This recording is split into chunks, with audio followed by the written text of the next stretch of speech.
ilimi na ga Aisha, haƙuri na ga Aisha mata. Hata Aisha ummani, turmi kada kan yaji ashe kin riki zamani. Kin tura maza baya ke kin riki harsashi. Hata judai muna nan tafiyar take ake nuni an gane kina aiki kin zo da yawan sauyi.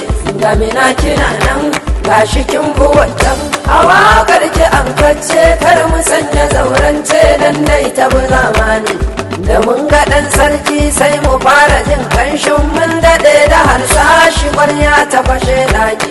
Kin ga ke diyar sarki kin daɗe kina kirki ga ki malama ta kawa adam kuɗi yaro. Tulun kuɗi a kwance sargar ki ma da hamce ganin ki ko dalace su bar ki ko suna so ko ba su so muna so. Kin fi su gaskiya al'umma hakan suke so.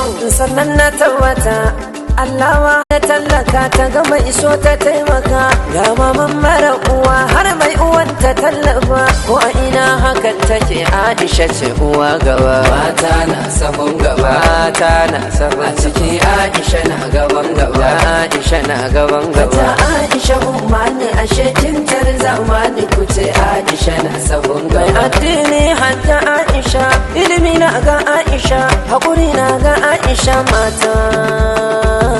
Hata Aisha ummani, turmi kada kan yaji ashe kin riki zamani. Kin tura maza baya ke kin riki harsashi. Hata judai muna nan tafiyar take ake nuni an gane kina aiki kin zo da yawan sauyi.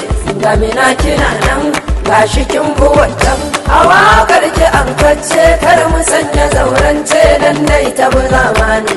Da mun ga ɗan sarki sai mu fara jin kanshin mun daɗe da harsa